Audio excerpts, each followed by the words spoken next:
고린도전서 1장 18절, 골로새서 1장 26절 같이 먼저 합독하시겠습니다. 같이 봅니다. 시작. 십자가의 도가 멸망하는 자들에게는 미련한 것이요 구원을 받는 우리에게는 하나님의 능력이라. 이 비밀은 만세와 만대로부터 감추어졌던 것인데 이제는 그의 성도들에게 나타났고. 아멘, 아멘.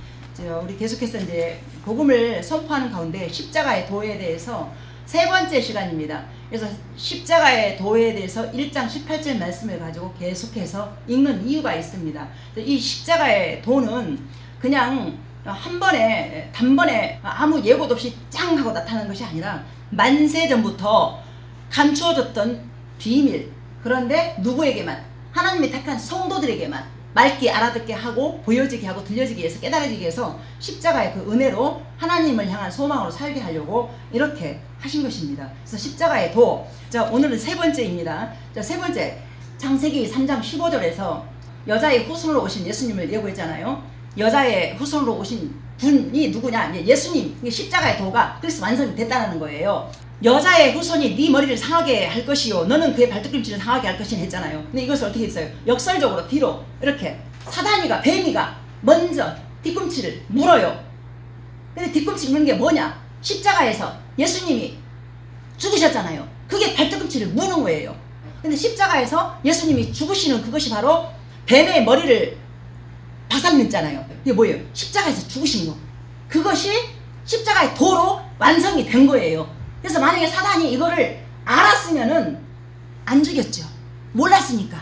죽음으로 끝날 줄 알았어. 근데 죽음으로 끝난 것이 아니라 예수님이 3일 만에 부활하셨잖아요. 그죠? 근데 이것을 갖다가 이 예고를 또 어디서 했냐면은 이사야 7장 10절에서 처녀가 잉태하여 아들을 낳으리니 라고 예고를 했는데 이제 그것이 누가복음 1장 30절에서 보면은 이제 천사가 나타나가지고 네가 이제 나중에 아들을 낳을 것이다 이렇게 얘기를 했어요. 그래가지고 결국 예수님이 태어났습니다. 자, 그래서 이제 여기서 마무리를 하고요. 그래서 십자가의 도에 대해서 지금 1장 18절 가지고 계속 하는 그 이유가 뭐냐면은 이제 거기에 대해서 이제 점진적으로 이제 이게 이제 모형으로 이제 드러나요. 이제 이게 어디냐면은 성경에 나와 있는 것들을 제가 이제 정리를 또 해봤어요. 그 정리한 것들을 이제 이게 점진적으로 말씀을 통해서 계속해서 말씀하시다가 딱 드러났는데 이제 구체적으로 모형들로 이제 하나님 말씀하세요. 그래서 십자가의 도가 이렇게 만세전부터 감춰졌던 그 비밀이 십자가를 딱 완성을 했는데 이제 모형들로 어떻게 나타나는가 이제 그걸 살펴볼 거예요. 그래서 우리는 이제 앞에서 창세기 3장 15절을 통해서 십자가의 도의 특징과 구원자의 자격 또 구원의 방법을 살펴보았습니다. 자, 그렇다면 이제 그러한 특징들이 역사 속의 사건 속에서 어떤 모형으로 게시되었는지 살펴볼 것입니다. 이제 첫 번째가 뭐냐면은 십자가의 도형의 그 이제 첫 번째가 가죽옷 창세기 3장 21절 보실게요. 우리 같이 볼게요. 시작. 여호와 하나님이 아담과 그의 아내를 위하여 가죽옷을 지어 입히시니라. 아멘. 자, 아담과 하하가 선악과를 따먹고 난 이후에 이제 뭘로 가느냐면은 이제 선악과를 따먹으니까 눈이 떠졌어. 그러니까 선악과 따먹기 전에는 이제 서로 벌거벗었으나 부끄럽지 아니하니라는 성경이 나와 있어요. 그런데 선악과를 따먹고 난 다음에 눈이 밝아진 거예요. 눈이 밝아지고 나서 보니까 서로가 발가벗었잖아. 그때 부끄러워서 이제 무화과 잎으로 치마를 가린 거예요. 자, 그러면 생각을 해보세요. 무화과 잎으로 가려진 그것이 며칠 못 가면 나뭇잎이기 때문에 말라가지고 떨어지잖아요. 근데 하나님께서 그걸 불쌍히 보시고 가죽옷을 입혔는데 어떻게 해요? 아담과 그의 아내를 위해서 가죽옷을 지어 입히니라. 그럼 가죽옷이 뭐예요? 짐승을 잡아야만이 가죽이 생기는 거잖아요. 그럼 어떻게 해요? 에덴에 처음으로 피가 흘린 거예요. 그래서 결국 입혀주는 의, 가죽옷, 그 다음에 피 흘림, 이거 두 가지가 같이 가는 거예요. 알겠습니까? 이 두 가지가 같이. 그래서 가죽옷 입히느라고 짐승 잡았어. 짐승 잡으니까 피가 흘렸잖아요. 가죽옷과 피 흘림이 같이. 그래서 가죽옷으로 입히니까 어떻게 해요? 가죽옷은 안 떨어져요. 어지간해서. 딱 가렸으니까 이제 완전하게 입혀졌잖아요. 그러면 이것이 어떻게 해요? 아담과 하하가 원했던 것이 아니에요. 하나님께서 은혜가 입혀준 그 위가 입혀준 거예요. 그래서 아담과 하와가 그들의 수치를 가리렸던 헛된 노력은 아담 이후의 모든 인류에게서 동일하게 나타나고 있습니다. 자신의 선행과 최선으로 조금이라도 자신 안에 존재적 수치와 죄책감을 감추기 위한 사람들의 끝없는 노력. 우리의 죄성이 바로 그런 거랍니다. 내가 연약함이 있기 때문에 이거를 빨리 열심히 최선을 다해서 내가 이걸 배워서 사람들이 무시당하지 않아야 되겠다. 저한테 그게 참 많았어요. 운동을 했기 때문에 많이 못 배워서 나는 열심히 뭐라도 막 배워서 내가 훌륭한 목사가 돼야 된다. 나는 실력 있는 목사가 돼야 된다 해가지고 진짜 막 성경 배우려고 진짜 20번 레스라 왔다 갔다 하고 선교단체에 들어가서 5년 동안 꼴딱 훈련 받아가 6개월 합숙까지 갔잖아요. 근데 끝이 다른 것이 아니었어요. 하나님 앞에서 너 아무리 그렇게 해도 너 나한테서 내 앞에서 아무것도 아니야. 그 자리였던 거예요. 제가 그걸 알려고 16, 17년을 달렸어요. 15, 16년을 갔다가 그거를 가르쳐줬어요. 그래서 사람들은 근데 그걸 잘 몰라요. 내가 뭐 박사학위 받고 내가 대통령 자리에 올라가고 그러면 그걸 가지고 사람들이 밟잖아. 무시하잖아. 근데 하나님께서는 이 아담과 하와의 죄가 들어온 그 이후에 이 모든 인류의 죄가 우리 안에서 좋은 옷을 입어야 되고 왜? 사람들이 무시 안 당하려고. 그런 죄성이란 말입니다. 그 죄성이 모두에게 다 있단 말입니다. 그래서 뭐라도 이쁘게 해서 사람들이 나를 좀 이렇게 우월하게 이렇게 좀 높여서 보이는 그것이 아담의 죄로부터 온 죄성이란 말입니다. 그래서 하나님 앞에서 진리를 만나면 십자가를 만나면 자유, 진리가 있는 곳에 너희가 자유하리라 이렇게 말씀하셨습니다. 그래서 자 보세요. 자기 의로 위장하고 자격을 붙여보아도 그것으로는 결코 하나님 앞에 나아갈 수 없는 것입니다. 아무리 무화과 잎허리로 감추고 했지만은 그것이 결국엔 다 말라 비틀어서 다 떨어져 버려요. 우리 인생이 아무리 뭘로 치덕치덕 해도 때가 되면 우리 육체 없어져 버리잖아요. 그러니까 아담이 무화과 잎허리로 치마를 했던 그거와 우리 인생이 때가 되면 죽잖아요. 없어지잖아요. 똑같은 거예요. 이해가 되어집니까? 아멘입니다. 때가 되면 우리가 다 없어져 버려요. 그런데 이제 이게 소망이 뭐냐? 하나님께서 입혀주는 그 의가 우리의 의지와 상관이 없이 다 사라지지만 고린도후서 5장 1절에서 육신의 장막을 벗어버려. 이것이 이제 무화과 잎허리로 치렁치렁 감췄던 그 수치가 드러나버렸어. 그러나 하나님의 입혀지는 의가 가죽옷을 입혔잖아요. 그 가죽옷이 그것이 바로 하나님의 의가 이제 이렇게 가서 끝에 가서 십자가의 도로 완성을 해버린 거예요. 완벽하게.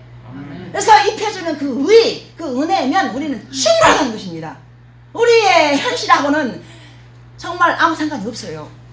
근데 우리는 이제 뭘 많이 쌓아야 되고 가져야 되고 올라가야 되고 그 의, 그것은 다 부셔져 없어진다는 것입니다. 그러나 하나님을 향한 그 하나님 입혀준 그 의, 십자가의 도는 영원까지 우리를 거기까지 인도한다. 아멘이에요. 우리는 그 은혜, 그 의가 우리에게 입혀졌기 때문에 그 은혜가 우리를 살게 하는 것이에요. 그래서 열심히 살지 말라는 거 아니에요. 열심히 살되 썩어 없어질 것들에 대해서는 우리가 이렇게 과감하게 던져버리고 썩어 없어지지 않을 하나님을 향한 그 믿음으로 우리를 살게 한다. 아멘입니까? 아멘입니다. 자, 그래서 로마서 3장 20절에서는 율법으로는 죄를 깨닫게 하리라 라고 말씀하셨어요. 그래서 이 존재를 우리가 이제 깨달을 수밖에 없어. 이 말씀을 보면. 그렇기 때문에 하나님의 의는 입혀주신 의가 된 것입니다. 내게서 나오는 것이 아닌 하나님의 전적인 은혜로 입혀주신 그 의인 것입니다. 이것이 첫 번째 구원과 그 원리이고요. 두 번째 구원의 원리는 바로 피 흘림. 제가 처음부터 말씀드렸잖아요. 가죽옷은 짐승을 잡아 죽여야 가죽이 나와. 근데 거기서 피가 흘려. 그래서 피 흘림. 이게 입혀주는 의와 피 흘림이 같이 있어야 된다. 이것입니다. 그 다음에 두 번째, 십자가의 모형의 그 두 번째가 뭐냐면은 아벨의 제사. 창세기 4장 4절 보세요. 자, 시작. 아벨은 자기도 양의 첫 새끼와 그 기름으로 드렸더니 여호와께서 아벨과 그의 제물은 받으셨으나. 자, 보세요. 자, 인간이 하나님 앞에 나아갈 때는 결코 죄를 가지고 있어서는 안 됩니다. 자, 왜냐면요, 하나님은 죄에 대해서 심판하실 수밖에 없는 그 공의로우신 하나님. 죄는 심판을 해야 돼요, 분명히. 그래서 그렇기 때문에 구약의 하나님이 마련해 주신 그 유일한 그 길이 있었는데 그것은 바로 제사였습니다. 자, 그런데요, 하나님께서는 아벨의 제사만 받으시고 가인의 제사는 안 받았어요. 자, 아담과 하와가 두 아들을 낳았는데 가인을 낳고 아벨을 낳았어요. 근데 아벨이 첫 소산물로 양의 새끼를 드렸어요. 근데 가인은 농사를 지어가지고 첫 소산물을 드렸어요. 그런데 아벨 제사만 받았단 말입니다. 자, 그런데 그것은요, 하나님 편에서 분명한 기준이 있었습니다. 히브리서 11장 4절 보세요. 자, 시작. 믿음으로 아벨은 가인보다 더 나은 제사를 하나님께 드림으로 의로운 자라 하시는 증거를 얻었으니 하나님이 그 예물에 대하여 증언하시니라. 그가 죽었으나 그 믿음으로써 지금도 말하느니라. 아멘. 자, 하나님은 아벨을 의롭다 여기셨다고 말씀하십니다. 자, 그 이유는요, 아벨은 하나님께 믿음으로 제사를 드렸다고 성경은 말씀하고 있습니다. 자, 하나님께서 받으시는 제사의 요소는 오직 믿음이었습니다. 믿음. 자, 우리가 지금도 마찬가지예요. 하나님께서 모든 걸 다 이뤄놓으신 십자가의 도는 우리가 믿음으로 이걸 받는 것이지 우리의 행위가 아니라는 것입니다. 그래서 우리가 믿음이 있다 하면서 여러 가지 많은 것들을 치렁치렁 이렇게 쌓잖아요. 뭐 이렇게 훈련 받아서 뭐 쌓고 뭐 하고. 근데 이게 물론 분명히 그 훈련 받아야 돼요. 그런데 그 훈련 받은 것이 내 의회가 되어버리면 안 된다는 거예요. 훈련 받아가지고 내가 이렇게 됐으니까 라고 하면서 사람들을 갖다가 너 왜 그거 안 해? 해가면서 높은 자리에서 무시해버리는 그건 아니라는 거예요. 히브리서 9장 22절 보세요. 9장 22절 시작. 율법을 따라 거의 모든 물건이 피로써 정결하게 되나니 피 흘림이 없은 적 사함이 없느니라. 자, 입혀주는 그 의와 함께 피 흘림이라고 말씀하셨어요. 근데 여기서 피 흘림이 없은 적 사함이 없느니라 말씀하고 있습니다. 자, 하나님의 의가 이루어질 수 없습니다. 그래서 주님은 믿음으로 피 흘림의 예물을 드린 아벨을 의롭다고 여기신 것입니다. 자, 가인은 자신의 최선의 작물을 드렸지만은 그것은 믿음도 아니었고 하나님이 원하시는 예물이 아니었기 때문에 하나님께서 받으실 수 없으셨던 것입니다. 제가 그러니까 물질을 드릴 때도 제가 그런 말씀 드리잖아요. 우리가 없는 것을 갖다가 억지로 그러지 마시고, 그러나 이제 내 마음 안에서 이렇게 하나님 주신 마음이 있어요. 그 은혜가 있어요. 그때는 하나님 앞에 믿음으로 물질, 예물, 단돈 10,000원 헌금하는 것도 믿음이 있어야 된다는 거예요. 믿음으로 감사함으로 드려지는 거. 예를 들어서 조금 드리는데 너무 아깝다, 이거 드리면 뭐 그런 마음 있잖아요. 정말 하나님은 안 받으십니다.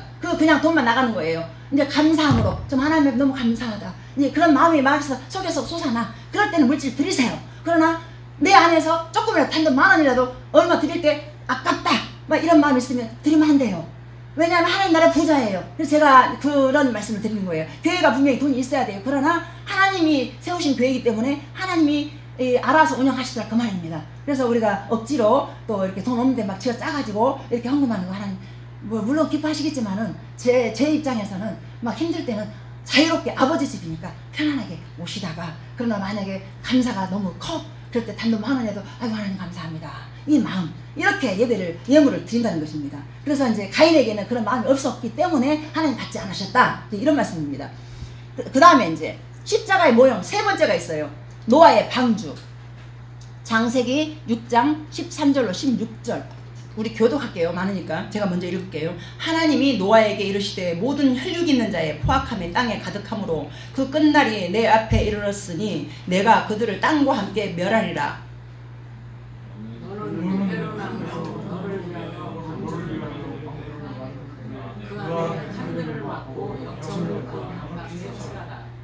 네가 만들 방주는 이러하니 그 길이는 300규빗, 너비는 50규빗, 높이는 30규빗이라.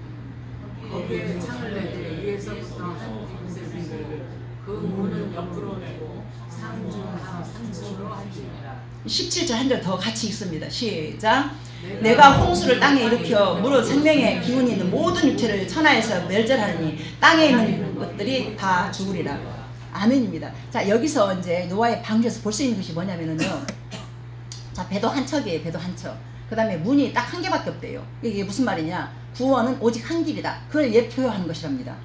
자, 방주가 지어졌는데 생명 있는 모든 걸 다 멸절한댔잖아요. 그럼 우리가 이걸 오해하는 게 뭐냐면은 생명 있는 모든 것을 다 멸절한다 그러면은 하나님이 두려운 하나님으로 이렇게 다가와. 그러나 하나님 택한 백성들을 살리기 위해서는 그 죄를 죽여야 되기 때문에, 그래서 노아라는 의인 한 사람을 택해가지고 방주를 만드는 거예요. 방주를 만들어서 딱 한 척. 딱 한 척. 근데 제가 노아의 이 영화를 한번 봤는데 이게 사람들에게 이제 이 성경에 나와 있지 않는 얘기예요. 근데 이제 영화에 어떤 내용이 나오냐면은 노아가 사람들에게 이제 방주를 이제 모든 생명을 다 이제 멸절한다 하니까 노아가 방주를 짓기 시작한 거예요. 지으면서 사람들에게 알리는 거예요. 근데 이게 멸절하니까 타라고. 근데 사람들이 전부 다 웃어. 막 콧방귀를 뀌어. 이렇게 날씨가 비도 안 오는 세상에 무슨 비가 오겠냐 오면서 들어오질 않아요.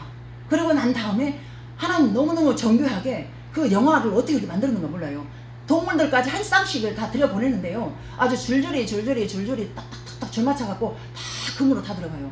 다 들어가. 근데 그 안에 생활하는 것도 보이는데 그 영화의 그 장면들이 어떻게 예를 들어서 똥도 싸고 먹고 자고 해야 되잖아요. 근데 그 기간 동안에 아주 질서정연하게 탁탁탁탁 배워지더라고요.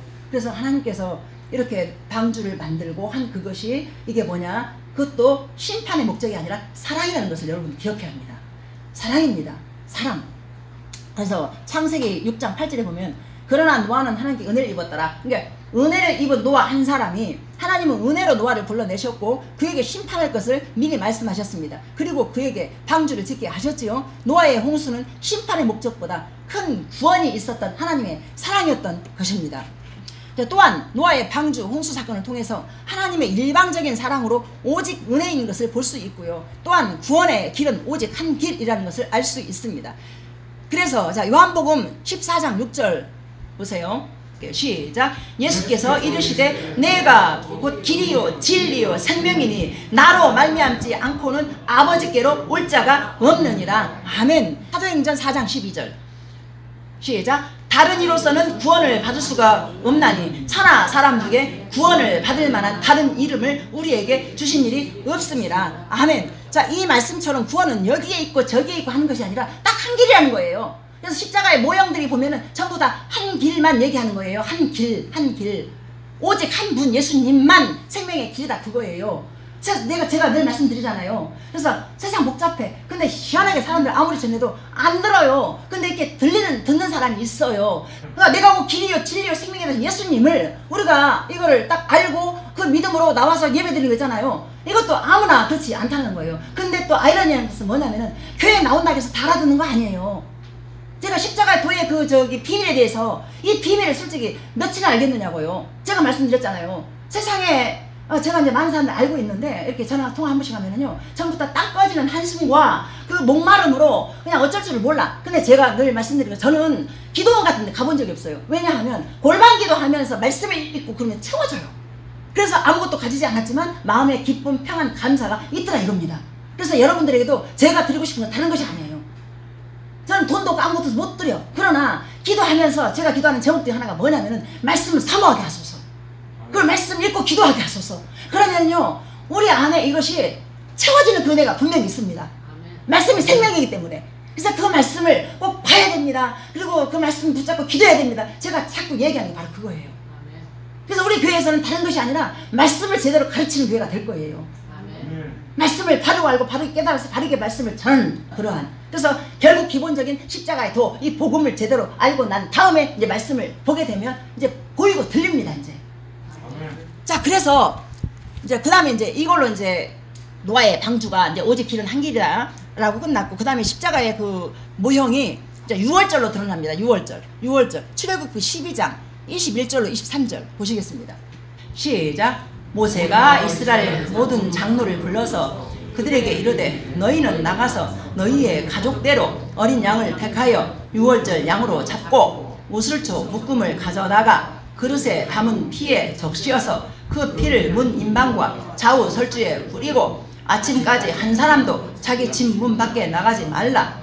여호와께서 애굽 사람들에게 재앙을 내리려고 지나가실 때에 문 인방과 좌우 문설주의 피를 보시면 여호와께서 그 문을 넘으시고 멸하는 자에게 너희 집에 들어가서 너희를 치지 못하게 하실 것이니라. 아멘. 자, 십자가의 모형 가운데 네 번째.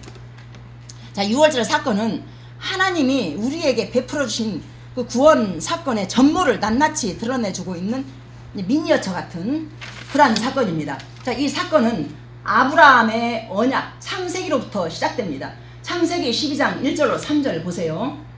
시작. 여호와께서 아브라함에게 이르시되 너는 너의 고향과 친척과 아버지의 집을 떠나 내가 내게 보여줄 땅으로 가라. 내가 너로 큰 민족을 이루고 내게 복을 주어 내 이름을 창대하게 하리니 너는 복이 될지라. 너를 축복하는 자에게는 내가 복을 내리고 너를 저주하는 자에게는 내가 저주하리니 땅의 모든 족속이 너로 말미암아 복을 얻을 것이니라 하신지라. 아멘. 자, 6월절 사건이 이 아브라함부터 시작을 했는데, 자, 갈라디아서 3장 16절 보세요. 여기 보면 어디까지 가냐.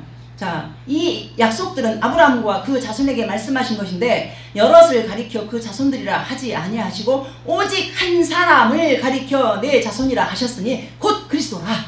아멘. 자, 창세기 3장 15절 여자의 후손을 약속하셨던 그 약속이 자 노아로 이어지고 아브라함으로 이어지고 그 다음에 이것이 아브라함에게서 이제 비롯된 그 약속이 예수님까지 간다 그 말이에요.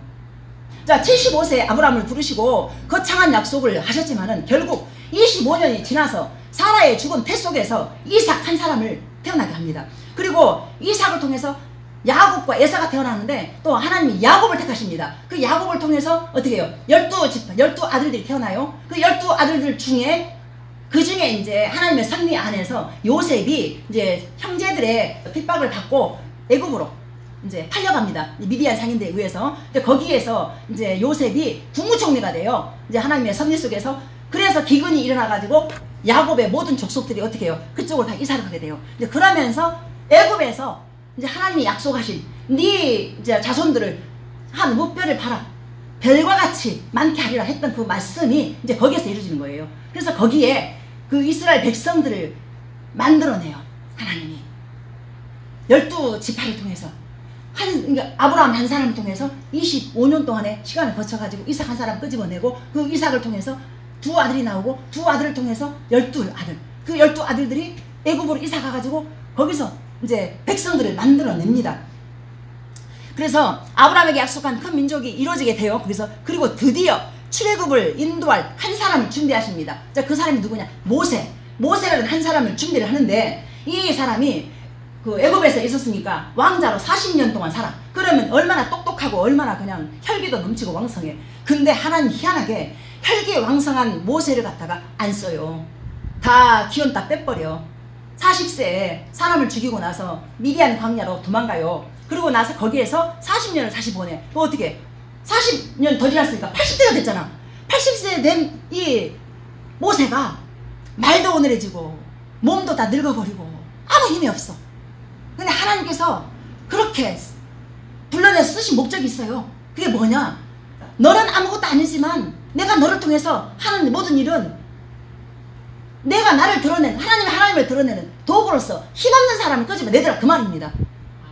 아멘입니까? 그러니까 나 잘났다는 사람 안 쓰는 거예요. 나 하나님 앞에서 아이고 부족합니다. 근데 모세는 내가 부족합니다 할 수 없을 그냥 그저 나 하나님 자꾸 이제 사명을 주니까 나 입이 두네요 하니까 하나님이 또 아론을 붙여줘 버리고 나 못해요 하니까 너 네가 하는 거 아니야 내가 한다면서 막 지팡이를 갖다가 뱀이 되게 만들어 버리고 표적은 막 줘버려요. 자, 그래서 하나님께서 똑똑한 모세보다 80세 모세가 필요하셨습니다. 그런데요, 그때 주님이 찾아오십니다. 그리고 말씀하십니다. 딱 한마디를 하는데 뭐라 하냐면은 네 발의 신을 벗어라. 자, 주의 일이란 잘 들어보세요. 주의 일이란 내가 주님을 위해서 무언가 해드린 것이 아니라 오히려 그러한 연약한 나를 내어드려서 나를 통해서 그분의 일을 친히 하시는 것입니다. 아멘입니까? 아멘입니다. 혈기 왕성한 모세보다 힘 빠진 80세 노인의 모세를 쓰신 하나님께서 우리 박 목사님도 그렇게 사용하시려 믿습니다. 자, 그러면 80세 모세를 통해서 이스라엘의 출애굽의 역사를 시작하셨는데 애굽 땅에 그 10가지 재앙을 허락했어요. 근데 10가지 재앙이 뭐냐면 아이러니하게도 그 10가지 재앙들이 그 애굽의 사람들이가 이렇게 섬겼던 우상들이래요. 무슨 강에 피가 되게 하고 뭐 파리 재앙, 무슨 이 재앙 뭐 이런 것들 있잖아요. 이런 것들 전부 다 우상들, 섬겼던 우상들이에요. 그래서 왜 그렇게 했냐 하나님께서 너희들이 섬기는 그 신 다 아무것도 아니다 라는 거에 대해서 하나님은 그거를 드러내시려고 그래서 유일한 신은 오직 나다 하나님이 그거를 드러내시려고 그렇게 6월절에 그 어린 양이 그 재앙이 오기까지 9가지 재앙 다 지나가고 난 다음에 이제 6월절 재앙, 6월절 이제 출애굽 시키는 그 사건이 일어난 거예요. 그것이 이제 마지막 재앙, 장자의 재앙이에요. 자, 그러나 이 모든 재앙들을 당하고도 바로는 절대 포기하지 않았습니다. 자, 그렇기 때문에 이스라엘 백성이 애굽 땅을 출애굽하는 방법은 단 하나, 바로의 권세를 깨뜨리는 것, 즉 공의의 심판밖에는 남은 것이 없었습니다. 자, 하지만 여기에 하나님의 딜레마가 있었습니다. 왜냐하면 애굽 땅 전역을 심판을 해야 되는데 그 전역 안에 누가 있어? 이스라엘 백성들 죽이면 안 되잖아요. 이스라엘 백성들 다 같이 죽어버리니까. 그러니까 하나님의 딜레마가 거기에 있었어요. 자, 그래서 이 심판에서 결코 이스라엘은 예외가 될 수 없었습니다. 왜냐하면요, 그들도 동일한 죄인이기 때문입니다. 애굽을 심판하자니 그 안에 이스라엘 함께 심판해야 하고, 그렇다고 심판을 피해가자니 바로의 권세가 이스라엘을 놓아주지 않는 이 딜레마. 자, 이 딜레마는 우리에게도 동일하게 있는 것입니다. 우리가 존재적 죄인이잖아요. 죄곤난 하고죄. 근데 하나님께서 우리를 죄만 따로 죽일 수가 없었던 거예요. 너 죄인 맞아. 너 죽여야 돼. 근데 죄만 딱 떼어내서 죄만 해버리면 이 죄는요, 우리가 저기 시골에서 농사 짓잖아요. 그러면 풀을 다 냈어. 뽑아냈어. 그런데요, 그 죄를 우리가 회개하고 아무리 했다고 해서 그 죄가 싹 없어지면 좋잖아. 근데 우리가 이미 저주를 받았어. 죄 때문에. 그렇기 때문에 땅에 아무리 우리 전집사님 농사 짓잖아요. 지금 풀이 어때요? 뽑아도 다음에 가면 또 이렇게 자라있잖아요. 우리 마음이 똑같은 거예요. 똑같이 그렇게 자라나는 거예요. 자, 그래서 이 딜레마가 자 동일하게 자 출애굽의 사건과 나의 죄곤난 이걸 한번 생각해 보세요. 바로의 권세 안에서 바로가 이스라엘 백성들을 안 놔주고 있는 거예요. 지금 안 놔줘. 근데 하나님의 딜레마가 이 애굽만 멸망시키고 택한 백성을 끌어내야 돼. 지금 이제 그 딜레마 속에서 같이 맞물려 가지고 자 나 죄곤난 나고죄 이렇게 같이 있어. 자 이걸 어떻게 할 것인가. 자 이걸 같이 맞물릴 생각을 해보세요. 자 암 걸린 환자가 있었어요. 자 생각을 해보세요. 이 의사였는데 자기 아내가 암에 걸려서 죽었어요. 그래서 이 너무너무 이 의사가 실망을 해가지고 도대체 이 암이라는 것이 어떤 것인지 내가 끝까지 이 암을 갖다가 없애는 방법을 내가 알아가지고 더 이상 다른 사람을 죽게는 하지 않을 것이다 라고 연구를 거듭한 끝에 드디어 암을 죽이는 방법을 발견을 했어요. 이 의사가. 그래가지고요 암 환자에다가 이제 이 청산가리를 주입했더니 암이 다 죽었대요. 그런데 보니까 암만 죽으면 좋잖아요. 사람도 죽어버린 거예요. 그래서 현대의학이 아무리 발달되었어도 이게 안 되는 거예요. 그래서 암 따로만 죽이려고 해도 왜 사람이 막 치료하면 막 머리 다 빠져버리고, 왜냐하면 암만 죽이는 것이 아니고 좋은 세포까지 다 죽이다 보니까 면역력이 떨어져 버리고 그러다 보니까 방법이 없어. 그래서 이건 뭐 극히 물론 요즘 소수가 또 살아나는 경우도 있긴 있는데 그러니까 그거를 그렇게 이제 이해를 하시면 될 것 같습니다. 이게 우리의 죄만 죽이자니 이게 안 돼. 이제 이스라엘 백성들을 이제 출애굽을 시켜야 돼. 근데 이제 애굽을 갖다가 전멸시켜야 되는데 그 안에 이스라엘이 있어. 자 이제 이 기기묘묘한 하나님의 방법을 한번 들어보십시오. 너희의 가족 수대로 양을 잡으라. 심판을 피할 길이 없다면 그들을 대신하여 누군가 그들의 죄를 대신하여 심판을 받게 하시는 것입니다. 자 이것이 바로 대속의 심판인 것입니다.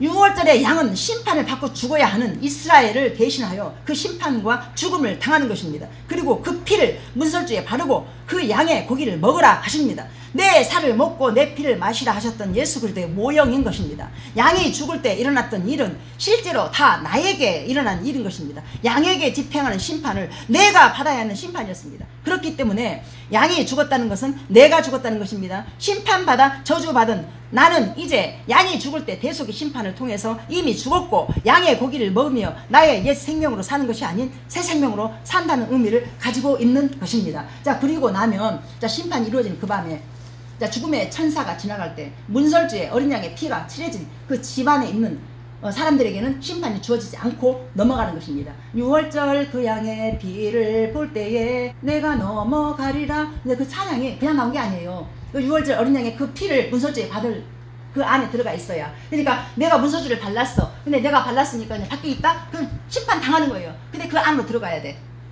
피 바른 그 안으로 들어가야 심판이 넘어가는 거예요. 죽음의 천사가 지나가는데 그 안에 들어갔을 때. 왜냐하면 이미 심판의 값이 치러졌기 때문에 이제 우리가 넘어가는 거예요. 자, 그건 오직 어린 양의 피 안에 있는 자들에게만 해당하는 것.